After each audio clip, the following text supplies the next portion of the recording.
any money that he helped to tell them where the money is and they got the money back to Nigeria, they will give him 20%. 20% of their money. Somebody who's supposed to go jail. But he got rewarded. He became a governor, served 8 years, and immediately after that, he is now working with the druggie, Tinubu, as a minister. Northerners. You know? So this NHS guy, NHIS guy, somehow, a lot of people were surprised that they are not charging him for stealing maybe 100 billion or 38 million naira or 90 million naira. Somebody said 90 million naira. No, it's 38 million. That's the money. To some, they're like, that's the money you can just pay off and say, yeah, take your money back. Because to them, that's peanuts. Because stealing government money, looting, is like a pastime for them. Number one, you are expected to anyway. And then if you want to loot, they expect you to loot it like, say tomorrow, no day. So that when people hear how much you have stolen, right, they will marvel and say, wow. Wow. You have so much money. So I don't get it. And they are upset when they hear that Donald Trump canceled the money through the USAID. You know that a USAID that is meant to be for development all over the world, they have been exposed as using this their $50 billion budget, not only to destabilize countries, right, change government, influence elections, rather than just spend money on development. No, they kind of spend some of this money in looking for oppositions to help remove any governments that they feel in all over the world, over 100 countries, any government of any country that they feel like is not playing balls with them. Any agenda they are pushing in any of these countries, if they feel like the government in that country is not playing balls, they will use this money, taxpayers' money from America, to fund the opposition and even start protests, riots, revolutions, and what have you. And people won't even know that they are being used. You won't know that they are using you. So this American money, American dollars, has been used to destabilize so many countries in the world. So this is just coming to light. Let me tell you this. It doesn't mean that they have not done anything good. Don't get me wrong. In the course of their existence, they've done good stuff as well. But you see them promoting this seminar here, symposium there, organizing this different talk, gathering and what have you all over the world. And then they are always talking about democracy. So it has now come to light that chunk of the money, $50 billion that they get as their annual budget, chunk of it has been used in changing governments, including Nigeria. Including Nigeria. So maybe Donald Trump is practically doing you a favor, because right now it seems that the USAID is not only going to be defunded, it's going to go into extinct. You understand what I mean? I didn't even know. They said that in Nigeria, for example, they have over 1.9 million Nigerians living with HIV/AIDS. That's scary. And this USAID money has managed to ensure the regular supply of the antiretroviral drugs and, curtailing and controlling it, and which is a good stuff, by the way. South Africa is known to be the headquarters of the HIV/AIDS patients in the entire Africa. But guess what? From what their president just said, Cyril Ramaphosa said, well, now that Donald Trump says he's going to cut all funding to South Africa because of this whatever called retrieval of people's lands and what have you in South Africa, right? So the Cyril Ramaphosa said, well, it's only 17% of the money we spend on on this HIV/AIDS stuff comes from America. The rest is funded by us. So if you stop sending us money, great. In fact, we have it on record that it's only been the highest of money they've ever gotten from America in a single year has been like $300 million, when in their own they are spending more than $800-900 million in their own money on healthcare to support the people living with HIV/AIDS. It's not going to be. But in Nigeria, Baba, it's like 100% of the money that they are supposed to be spending on people living with these diseases, right? This HIV/AIDS, right? It's coming from the USAID. Apart from that, those who have formed different NGOs working with the USAID, they are living so large. Their children are attending these multi-million naira schools. It's like such a free money that the moment the announcement came that they have cut the money, they have cut the funding, there were those on social media ranting, screaming. And now they are telling us that the spread of HIV/AIDS is going to be massive because of this funding. Uhuru Kenyatta disagrees. I saw some people the other day crying, oh, I don't know, Trump has removed money. He said he's not giving us any more money. Watu wanalia. Why are you crying? It's not your government, it's not your country.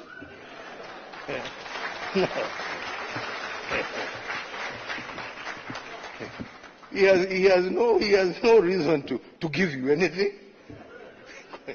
I mean, you don't pay taxes in America. He is appealing to his people. Shauri yenu bana.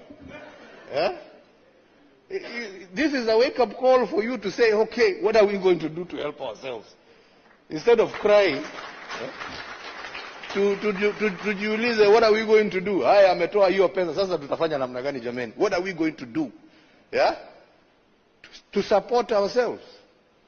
Because nobody is going to continue holding out a hand there to give you. It is time for us to use our resources for the right things. We are the ones who are using them for the wrong things. You get? Buying yachts, building palaces. I just read that in Rivers State, Sim Fubara is about to spend 3.5 billion naira to renovate the government house. His residence, where Sim lives, it needs 3.5 billion naira. Last year, he spent 2.7 billion naira repairing the same house in Rivers State. Even though I just read that Tinubu's regime says they have they would allocate 4.5 billion naira to support the people living with HIV/AIDS, which is, and guess what? Some of these NGOs, they started crying again. This money can never do it. It won't be enough. Because some of them, they are living the life of being paid in dollars. Okay? They are living large. I'm working with an international agency. International agency. My NGO is working with USAID. USAID is also imagine supposed American agency that was supposed to be sharing development all over the world is paying lobbyists in America. Democrats lobbyists and every other lobbyist. They are shouting democracy here and there. Democracy. So what they have to do is just to set up a fake organizations and say they are promoters of democracy for the world, the Survival of Democracy Organization, American for Democracy, and this and that, and the USAID will be giving you money so that you can help them to keep lobbying the Congress, lobbying the Senate in America, okay? To keep giving them money, money that they won't account for. Right now, if you go to the website of the USAID, I think it's probably like closed. There's so much corruption that's now being unraveled. Americans themselves, America government is now saying USAID has disrupted governments or governments all over the world, including Nigeria. They've used American money to destabilize Nigeria, politically, economically. And yet, those who are collecting their dollars from the USAID, they are mad that Donald Trump is cutting their feeding bottle. You know? While the criminals in Nigeria continue to live large. They are all living large. They are living like, you get, selling their country up, selling your country to these neo-colonists for peanuts.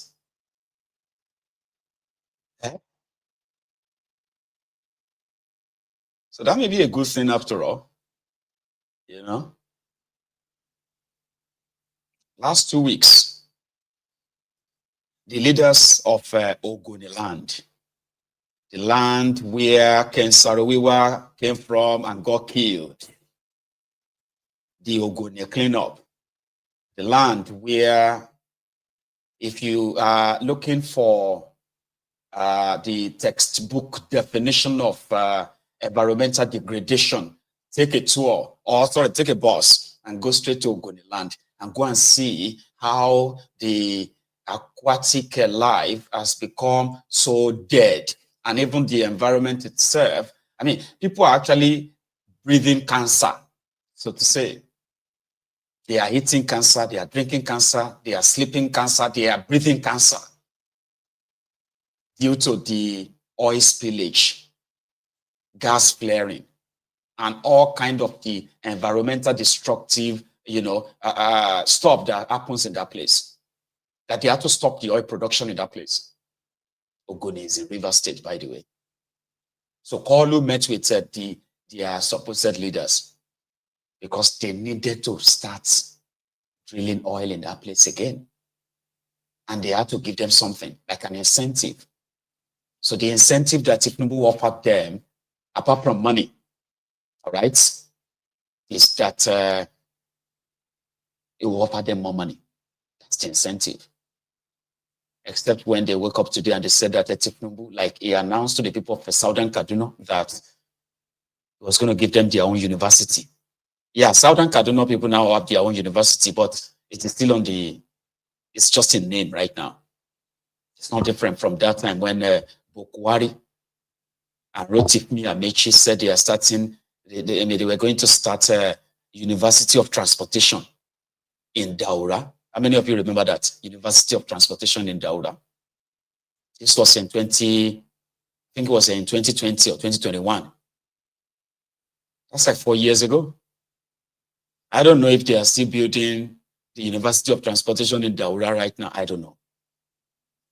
But Tinubu just gave them University of Southern Kaduna. They had a name, but I think it's called Landmark, whatever. I don't know. Something like that. And this was as far back as September last year. Maybe they are building it right now. I don't know.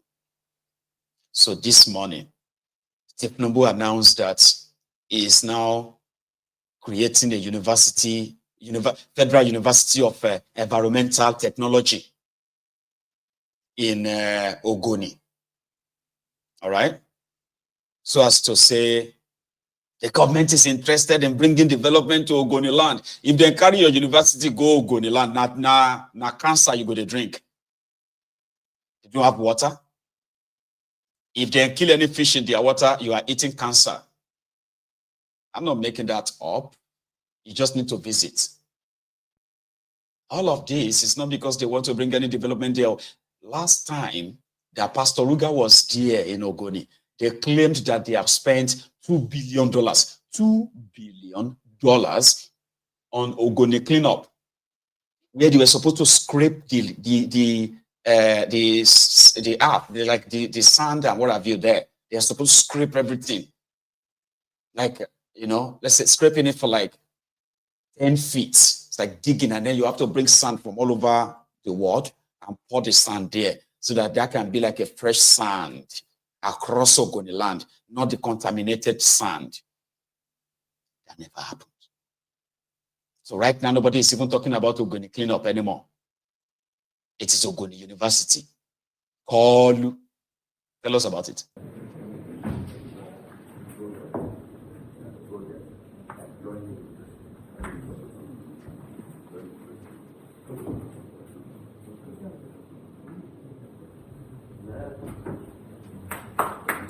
The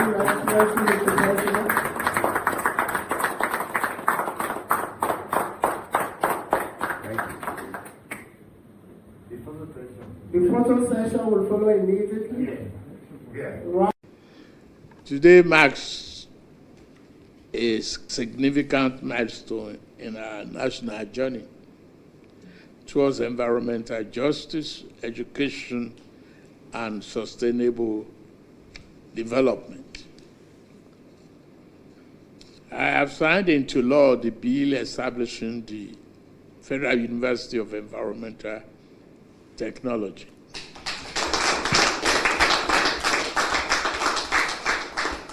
Ogoni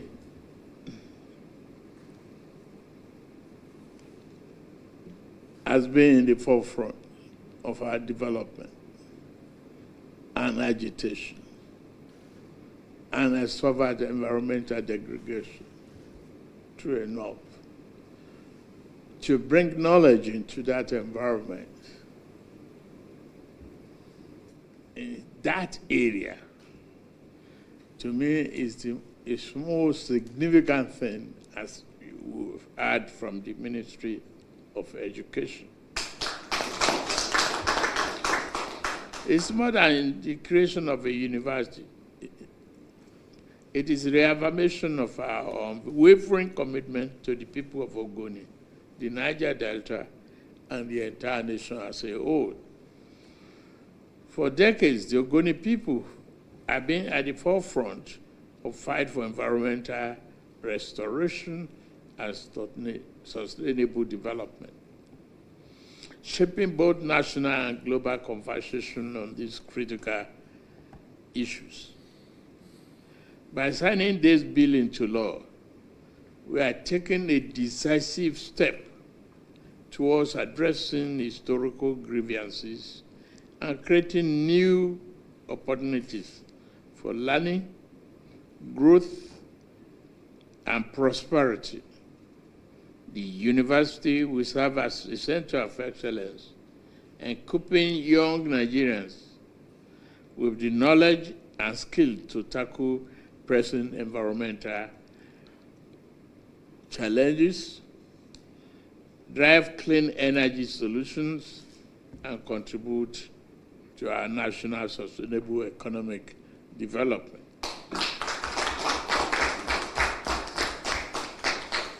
Let me, at this juncture, commend the National Assembly, from the Senate President to the Speaker, for all the members of various committees that have seen through this bill. Let me also commend the Ogoni delegation. Your steadfast advocacy for justice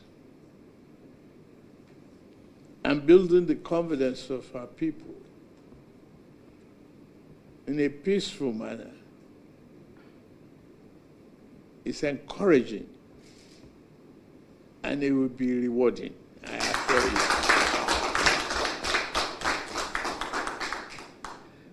As we look ahead, I urge all the stakeholders, traditional institutions, the academic community, private sector, and partners, and all other youths to embrace this university as a beacon of knowledge, unity, and progress. Together, we will ensure that it not only fulfills its mandate, but also stand as a catalyst for transformational development across the country. I thank you very much for listening.